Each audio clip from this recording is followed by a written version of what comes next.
Muy buenas tardes y bienvenidos a un nuevo programa del Mostrador de Ezequiel López. Hoy despacharemos la actualidad política, pero sin olvidarnos de los asuntos sociales y, por supuesto, de la música.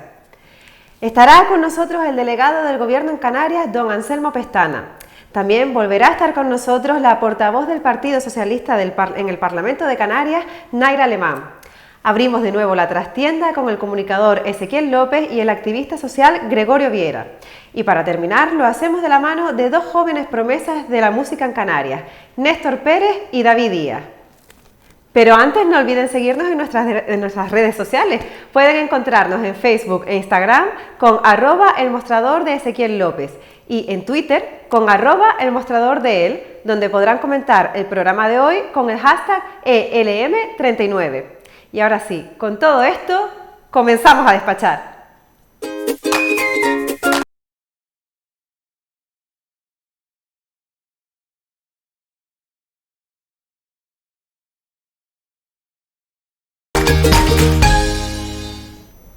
Bueno, pues ya estamos con la primera entrevista de hoy. Hoy tenemos el honor de que nos visite el principal representante del Gobierno de la Nación. Él es el delegado del Gobierno de Pedro Sánchez en Canarias. Es licenciado en Derecho por la Universidad de La Laguna y tiene su plaza laboral como jefe del Servicio de Régimen Jurídico en el Cabildo de La Palma. Ha estado en contacto con los ciudadanos desde el municipalismo como concejal y alcalde, como consejero y presidente del Cabildo, y además también conoce el Gobierno de Canarias, pues fue parlamentario. O sea que muy pocas cosas o ninguna prácticamente se le escapan de la política canaria.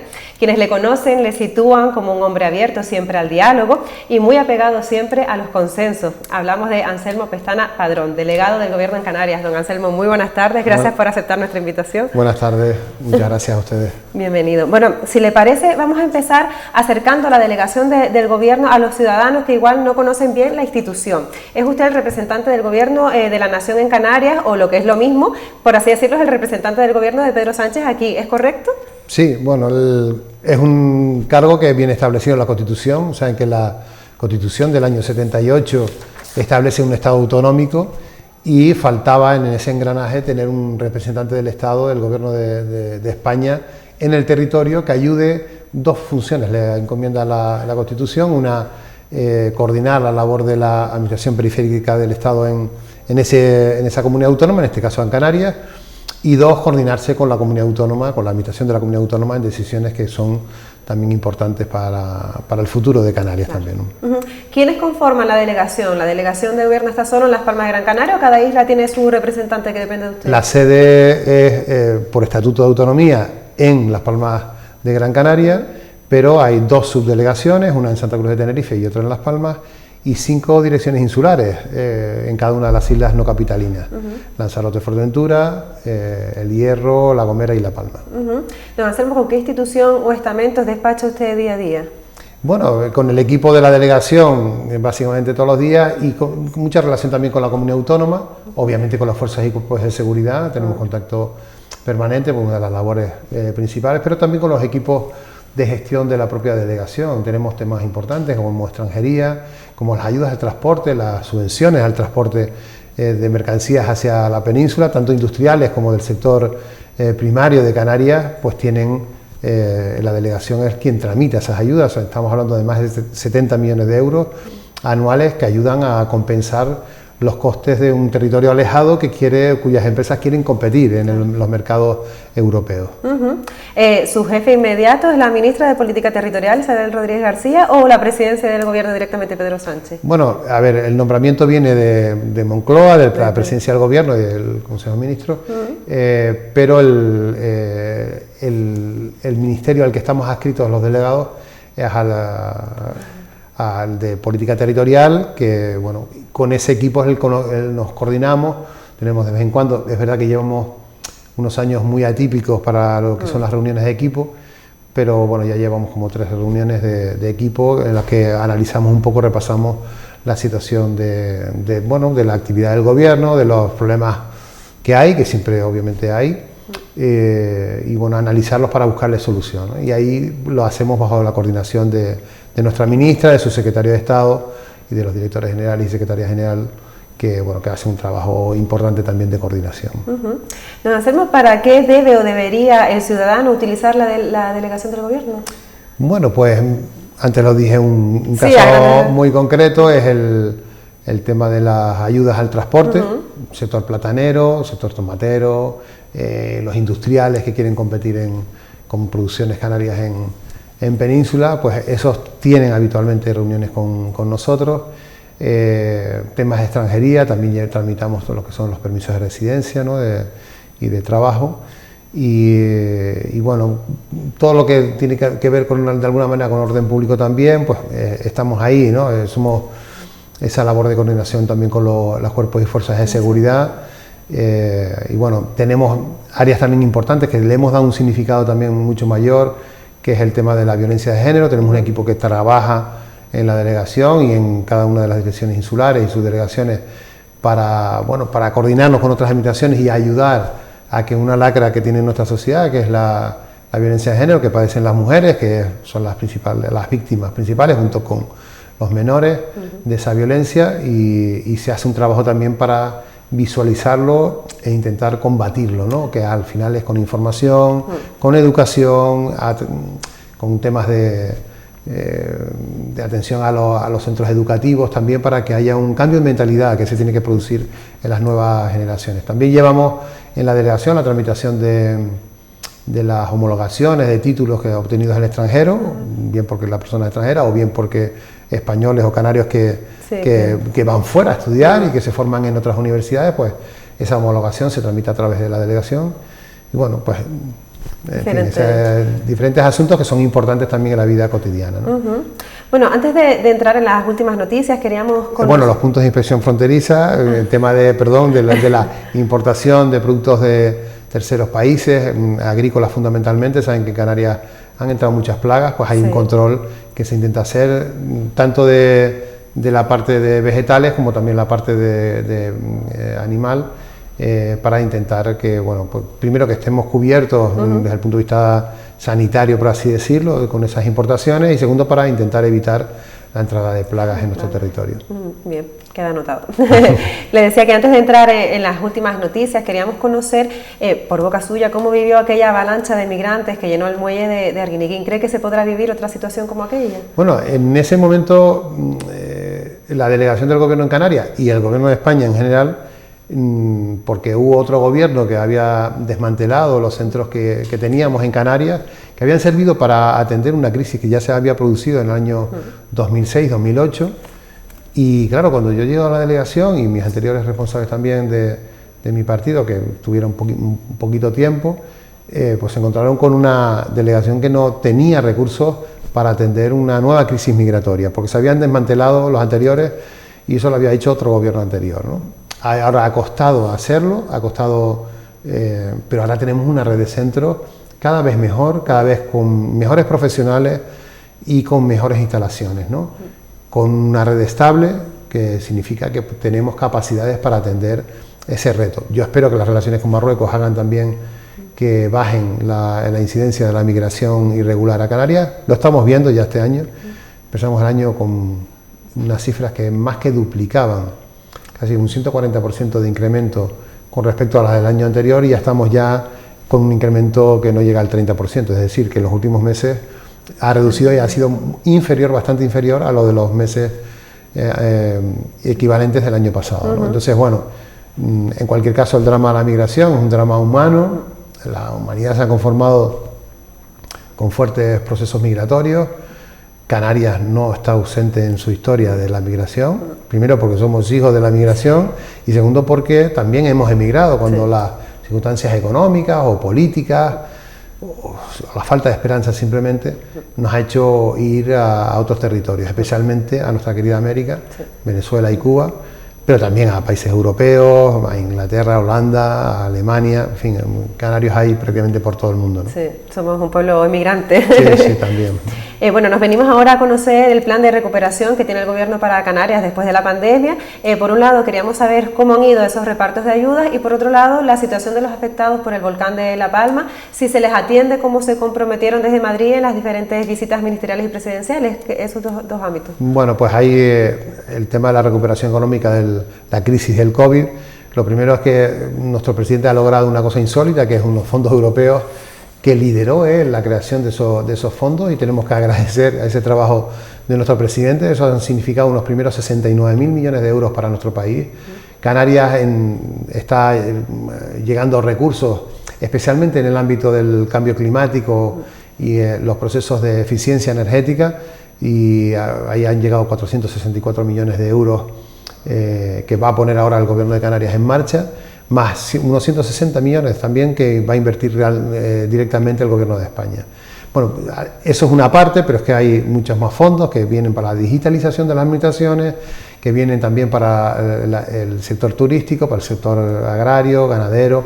En fin, hay muchos focos que todos tenemos que trabajar en estos años para que eso cale al final en la economía española. Yo estoy convencido que, pese a los nubarrones de una guerra que no preveía nadie y de la que nadie en este territorio es responsable, pero que tenemos que afrontar también las causas, las consecuencias de esa crisis derivada del encarecimiento de ciertos productos, ¿no? En cuanto a La Palma, bueno, el Gobierno de España y el Gobierno de Canarias han movilizado, fundamentalmente el Gobierno de España, pero también el Gobierno de Canarias, unos 500 millones de euros en distintas ayudas, más de 230 millones que ha abonado ya el Consorcio de Seguros, que es una entidad pública que lo que hace es, cuando el Gobierno declara una zona catastrófica, por así decirlo en la antigua nomenclatura, ¿no? Pues son ayudas que están llegando especialmente a aquellos que perdieron su primera vivienda, y desde la delegación también estamos tramitando ayudas. Ya pues más de 300 familias han recibido la ayuda de 60.000 euros, estamos ya por 23 millones de euros, casi 400 familias, y bueno, seguimos activando esas ayudas, ¿no? 30 millones para el sector agrícola. Y hoy puse un ejemplo, hoy tuvimos un pequeño acto en La Palma, y puse un ejemplo de cómo las medidas ayudan a la economía de la isla, ¿no? La Palma tiene hoy 2.700 parados menos que hace un año, pese a la crisis del volcán. ¿Por qué ocurre eso? Bueno, pues ocurre porque ha habido dos tipos de medidas del Gobierno de España. Una, proteger el empleo existente. ¿Cómo? Pues ayuda a través de los ERTE, y la protección a los autónomos que cesan su actividad porque están en zona de exclusión todavía, ¿no? Bueno, ahí tenemos 1.300 personas y 500 personas por otro lado, ¿no? Y después hay 63 millones de euros que se han puesto en medidas para contratar personal, que están ayudando pues, a retirada de ceniza, y que están contratados y financiados por el Estado, pero contratados por los ayuntamientos, los 3 ayuntamientos de la comarca, el Cabildo Insular y el Gobierno de Canarias. Bueno, 2.300 personas tienen hoy empleo gracias a ese mecanismo puesto en marcha por el Gobierno de España y el Gobierno de Canarias, que ha sido muy ágil, y quiero elogiar la labor de la Consejería de Economía y Empleo. Pero el efecto final es que 2.300 personas más unas 1.800 son 4.000, si no recuerdo mal, en torno a 4.100 personas. Si 2.700 han bajado, si no se hubiesen empleado esas medidas, hoy tendríamos 1.500 o 1.400 parados más, y sin embargo tenemos 2.700 parados menos. Bueno, eso sí cunde en la economía, porque al final son gente que se siente protegida, gente que está trabajando y que ayudan a que la economía, bueno, pues solvente de momento un palo durísimo, porque es la pérdida de muchísimas infraestructuras, de muchísimo empleo, también de fincas, de un número importante de fincas, en una zona que es la zona principal productiva de plátanos de la isla. O sea, que se está trabajando. Se está trabajando, y hay muchísimas más medidas que, bueno, podemos hablar en materia de turismo, ayudar a las empresas, en fin, hay las carreteras que se están construyendo o que se han construido, algunas en tiempo récord, en 20 y pico días. Y bueno, lo que pasa es que hay un tema que es la naturaleza. La naturaleza nos impide ir más rápido de lo que podemos ir, ¿no? El otro día visitábamos una de las carreteras, la carretera que ha puesto un poco en marcha el Cabildo, pero una carretera que se va a quedar así, de tierra, no asfaltada, porque es imposible asfaltarla. Yo me acerqué, bueno, a medio metro del borde de esa carretera, y pusimos un papel de esto de la caja de cigarrillos y tal, y se quemó de forma inmediata, ¿no? Hay 700 grados a pocos metros de esa carretera. No podemos jugar con la vida de las personas, ese es un mecanismo que sí es verdad que ayuda en caravana, etcétera, a que la gente no tenga que desplazarse y recorrer media isla para ir al Valle de Aridane.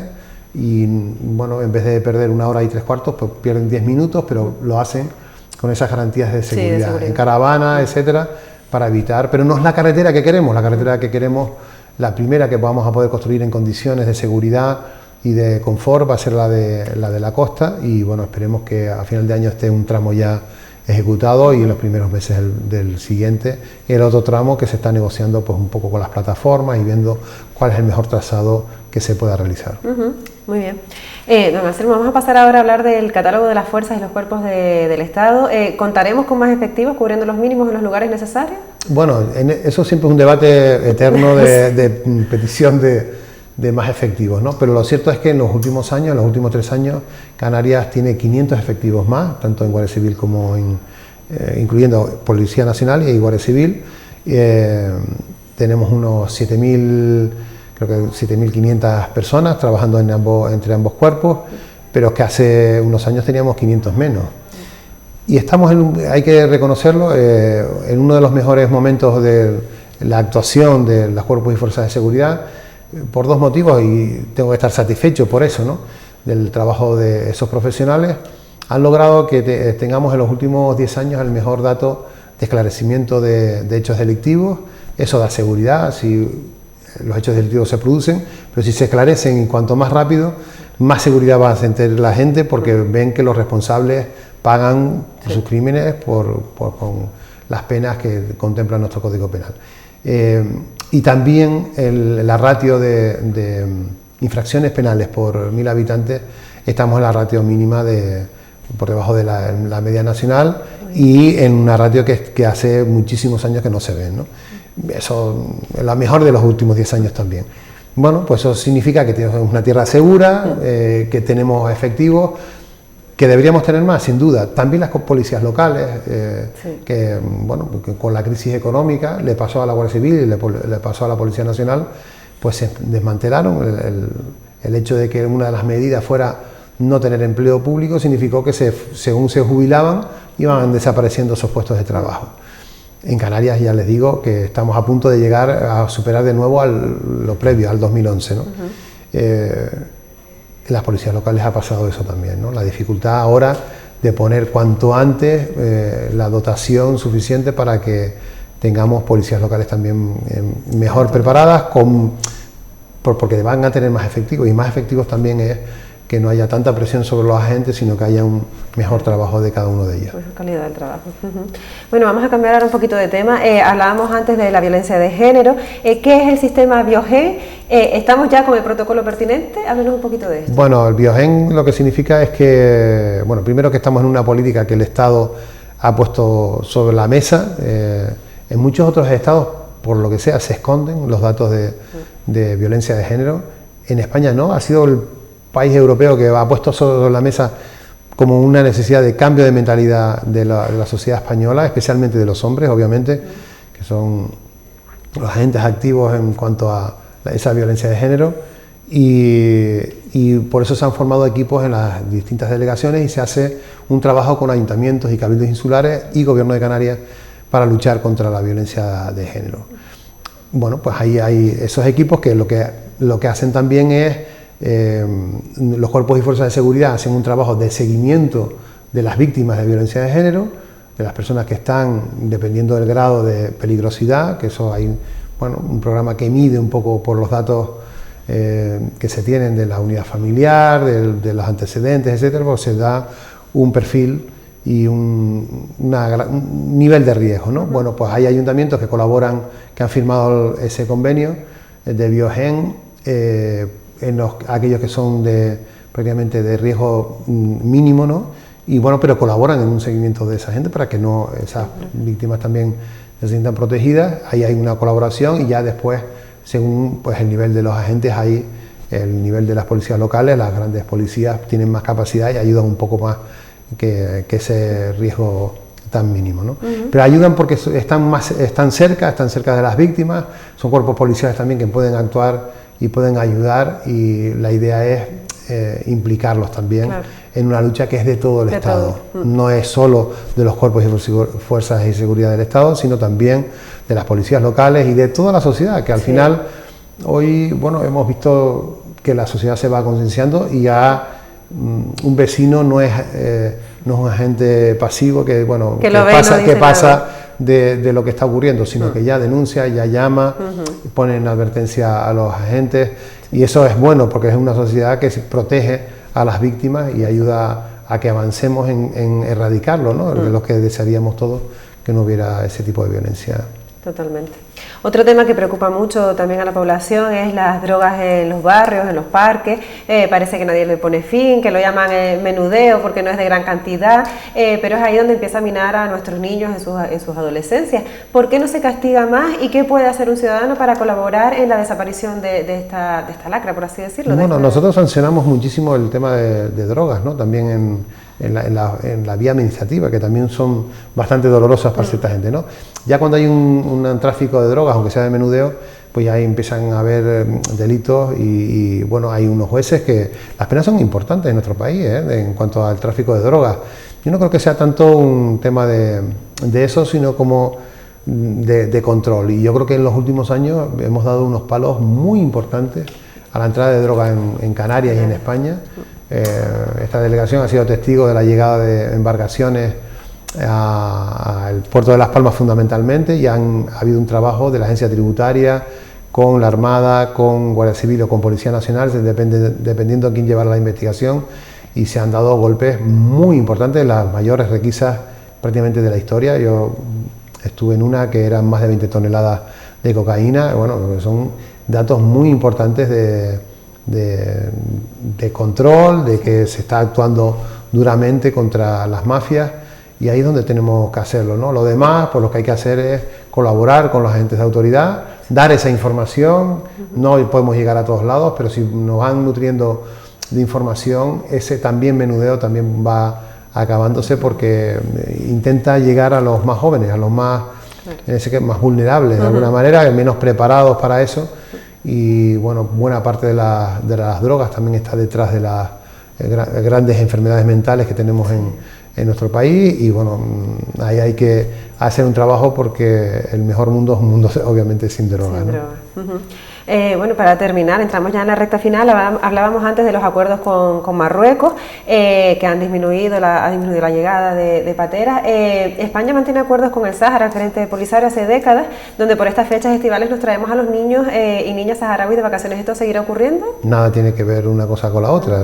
Va a seguir todo con normalidad. Yo creo que la solidaridad con el pueblo saharaui está ahí. Otra cosa es que demos solución a un conflicto que lleva enquistado ya para 50 años, a punto de cumplir 50 años.